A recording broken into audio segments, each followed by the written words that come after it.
The machinery of death in Florida has awakened with an insatiable thirst, listing names for the abyss in 2026.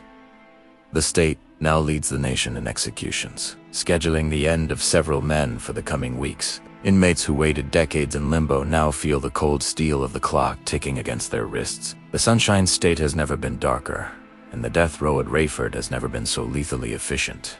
The order came from the highest office, direct and devoid of mercy or further dilatory appeals. The cells of Florida State Prison vibrate with the news that the line has finally begun to move at a frantic pace. Convicted men are being prepared, one by one, for the final protocol of the lethal injection. The silence of the hallway is now broken by the scratching of pens, signing definitive death warrants. Billy Leon Kearse stands at the forefront of this list of maximum and implacable retribution. His fate was sealed by a crime committed long ago, a debt that the state has decided to collect now. There is nowhere left to run when the government decides your existence is a burden too heavy to bear. Florida is clearing its ledger, and the price is being paid with the lives of those who defied the law. The environment within the intensive management unit has become a laboratory of morbid and gelid efficiency. The routine of meals and recreation has been replaced by the bureaucracy of the last meal and the final goodbye. The guards walk with a rigid posture, aware they are escorting men to the absolute end of the line. Every pair of boots echoing on the concrete announces that another name on the list is about to be erased. Public opinion is divided, but the system advances like a runaway locomotive toward the modern scaffold. The governor and prison authorities claim that order must prevail over the chaos and violence of the past. For the families of the victims, the announcement of these executions brings a somber relief, a cold justice. For those on the list, the wait has become a psychological torment that precedes the total physical collapse. The logistics required for such a concentration of executions are complex, precise, and hauntingly calm. Chemicals, doctors, and anonymous executioners review the vials and the machines to be used very soon. Florida has become the stage for a spectacle of authority that the rest of the world watches with dread. The rhythm is so accelerated that there seems to be no time for late repentance or for divine forgiveness. Official records from early 2026 show that the state does not intend to slow down this grim engine. Other inmates, whose crimes are equally disturbing, await the call that could come at any given moment. The uncertainty of who will be the next name moved to the death cell creates a climate of constant terror. On the stone walls of the prison, time is not measured in years, but in the remaining beats of a heart. The story of Kearse is a reflection of a violent past that Florida tries to bury under the soil of Stark. He was condemned for the murder of a police officer, a crime that the state rarely pardons or forgets. Decades of appeals and legal maneuvers have been exhausted, leaving only the inevitable encounter with the needle. His execution serves as a brutal reminder that the debt to society will always be collected in full. Witnesses report that the spark in the eyes of the condemned vanishes as soon as the date is officially read. It is a process of dehumanization necessary for the system to function without breaking or hesitating. The ritual of the last meal is a feigned act of civility in the midst of a process of total annihilation. Nothing can prepare a human being for knowing the exact second their heart will finally cease to beat. While Florida leads national statistics, the death row becomes a place of a truly macabre pilgrimage. Lawyers race against time in frozen courtrooms, seeking a technical flaw that simply does not exist. The weight of the law fell upon Kearse and his cellmates with the force of a mountain of cold concrete. The decision is made, the stamp has been pressed, and death is now merely a matter of a scheduled calendar.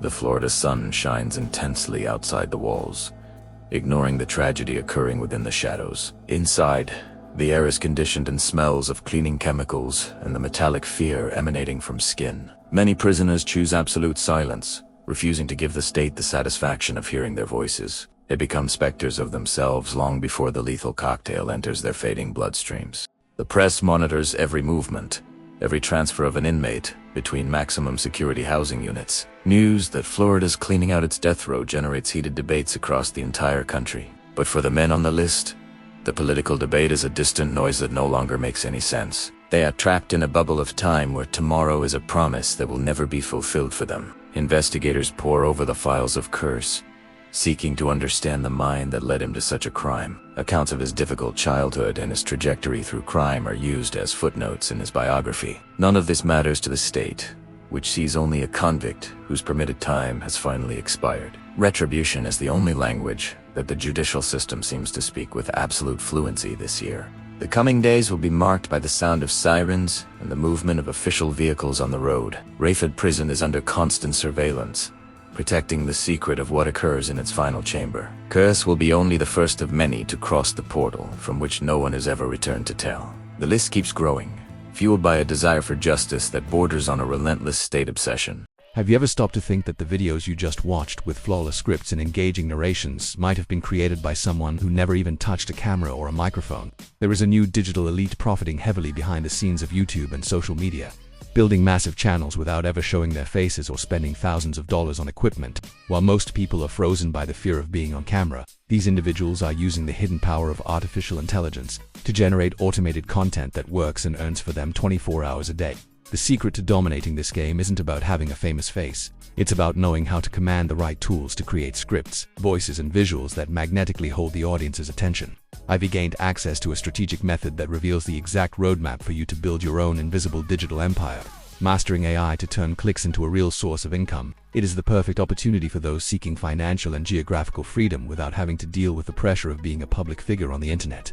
Best of all, you can seize this opportunity right now for a symbolic price. The complete training is under an exclusive promotion, dropping from $97 to just $17. This is your passport to unlocking the knowledge you need to start your professional journey with AI today. Click the first link in the description to secure your spot while this discount is still active.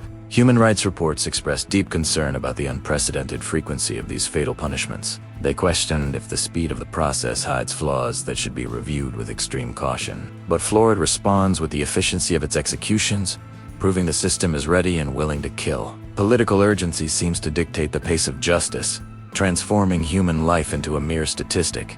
The guards who participate in the process are trained to act like machines, without emotion or judgment. They know that any sign of hesitation could compromise the security of the operation and the law itself. Eye contact with the prisoner is avoided, for eyes can tell stories that the law prefers to ignore forever. Death is treated as a medical procedure, a necessary extraction of a malignant social tumor from the body. Billy Leon Kearse will have his last minutes recorded in a detailed report and archived for the rest of eternity. His voice, if he chooses to speak, will be heard only by those present in the small observation room. The curtains will be closed, the lights will be dimmed, and the state will have fulfilled its mission of death. And before the body of Kearse even grows cold, the next name on the list will be taken for weighing. Florida is sending a clear message to the rest of the United States and to the world looking on. There is no refuge for brutal crime in the Sunshine State, and the patience of justice has reached its end. The death row, once a place of infinite waiting, has become a streamlined production line of corpses. The darkness of 2026 is palpable, real, and is being executed under the harsh glow of the prison lamps. In the 1991 case, the victim was a young officer, a life taken for a mere handful of stolen cash. The state argues that 3 decades of waiting is more than enough time for any soul to find its end. Kearse's lawyers argue about brain damage and a childhood of trauma, but the clemency board remains silent. The legal battle is a whisper against the roaring storm of a state determined to carry out its final will. The Supreme Court of Florida has cleared the path, removing the hurdles that once stalled the needle.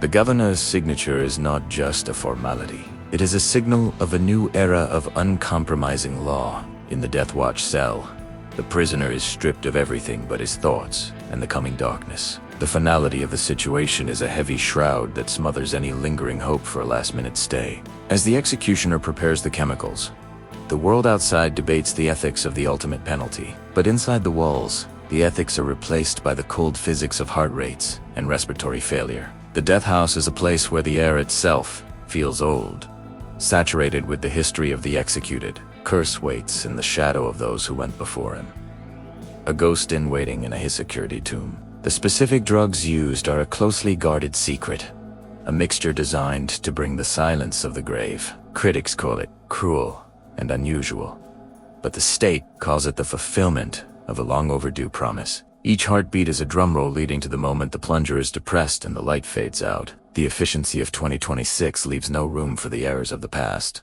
only for the precision of the end. The officer's family has waited a lifetime to see this moment, their grief aged like a bitter, dark wine. To them, the execution is not a tragedy, but the final punctuation mark on a story of immense pain. The state acts as their surrogate, delivering the blow that the law allows and the heart demands. Yet, the closing of this chapter does not bring back the dead. It only adds another to the count.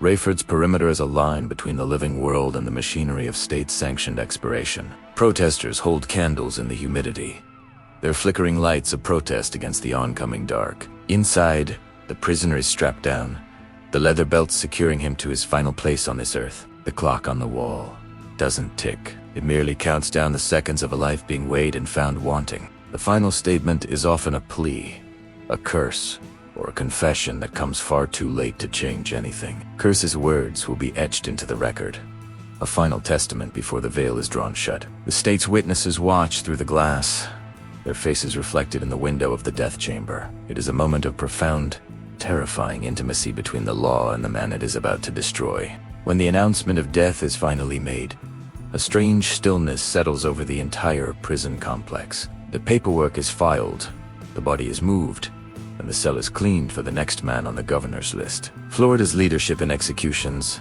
is a badge of honor for some, and a mark of shame for many others. But for the system, it is simply the successful completion of a task that began with a crime years ago. The darkness of 2026 is not just a season. It is a policy, a choice, and a reality for the condemned. The list is long, the time is short, and the state of Florida is not looking back at the shadows it leaves. As the next name is called, the cycle begins again, a rhythmic pulse of justice and death in the dark. The Sunshine State hides its most brutal work in the middle of the night, where only the silent watch. The psychological weight on the staff who carry out these orders is a story that is rarely ever told. They are the hands of the state, the ones who must live with the memory of the eyes they helped close. In the cafeteria and the break rooms, the topic is avoided, a dark cloud that everyone pretends isn't there. But the reality of the 2026 surge is impossible to ignore when the list is taped to the warden's door. In the end, we are left to wonder if this surge of death truly makes the streets of Florida any safer, or if it is simply a ritual of power, a way for the state to assert its ultimate control over life itself. The mystery of the afterlife is the only thing that awaits the men who are being ushered out today. The law has had its say, the needle has done its work, and the ledger is briefly balanced in blood. The shadows of Rayford grow longer with every execution, a ghost for every name on the governor's list. The 2026 surge will be studied by historians as a time of uncompromising iron and cold, hard legalism. Billy Leon Kearse is a name that will be joined by many others before the year and arrives. The Florida dark is a deep, swallowing thing, and it is currently at its most hungry for the guilty. What do you think about Florida leading the nation in executions? Tell us in the comments if justice is being served. Don't forget to subscribe to the channel for more dark chronicles of real crime and the American shadows. Leave a like if this story made you question the reality of justice and the darkness that lies within the law.